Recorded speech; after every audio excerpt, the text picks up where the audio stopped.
বন্ধুগণ, বিএনপির জন্ম হয়েছিল এমন একটা সময়ে যখন রাজনৈতিক শূন্যতা বিরাজ করছিল।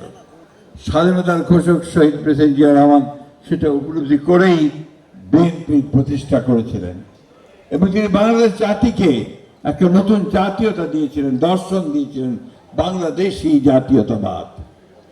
তিনি বাংলাদেশের মানুষকে একটা নতুন পথ দেখিয়েছিলেন। অর্থনীতির ক্ষেত্রেই তিনি বাংলাদেশে যে একটা ফ্রি ইকোনমি অর্থাৎ আপনার মুক্তবাজার অর্থনীতির সূচনা করে বাংলাদেশের অর্থনীতিকে এক ধাপে কয়েক ধাপে উঁচুতে নিয়ে গিয়েছিলেন।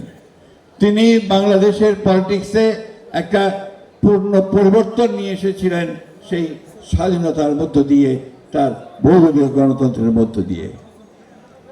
বেগম খালেদা জিয়া বহুদলীয় গণতন্ত্র থেকে পার্লামেন্টারি পলিটিক্স করেছিলেন এবং তিনি প্রথম আমাদের যে কেয়ারটেকার গভর্নমেন্ট সরকার প্রবর্তন করেছিলেন।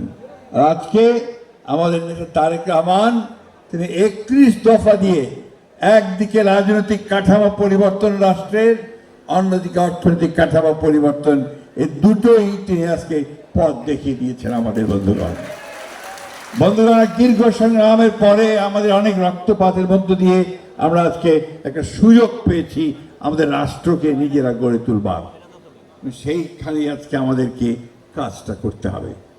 আমাদের কাজকে বিভিন্নভাবে একটা মহল ভিন্ন খাতে পরিচালনা করবার চেষ্টা করছে।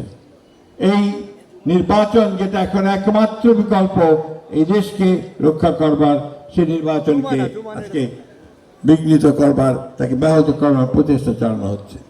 আজকে এখানে পিআর পদ্ধতি আনার কথা বলা হচ্ছে এবং হুমকি দেওয়া হচ্ছে যে পিআর না হলে নির্বাচন করতে দেওয়া হবে না। বন্ধুরা, একটা কথা পরিষ্কার করে আমরা এই সরকারকে বলে দিতে চাই খুব স্পষ্টভাবে যে আমরা এই নির্বাচন করব। আরেকটা কথা পরিষ্কার করে জানাতে চাই যে আমরা কারো হুমকিতে মাথা নত করতে বাংলাদেশের মানুষ রাজি নয়। আপনারা নিশ্চয়ই বাংলাদেশে একটা নির্বাচনের মাধ্যমে গণতান্ত্রিক সরকার দেখতে চান না? তাহলে আজকে আমাদেরকে ঐক্যবদ্ধ হয়ে সেই গণতান্ত্রিক সরকার প্রতিষ্ঠা করবার জন্য আমাদের নেতা জনাব তারেক রহমানের নির্দেশে হাত ধরে আমরা সব ঐক্যবদ্ধ হয়ে আমরা সেই লক্ষ্যে এগিয়ে যাব।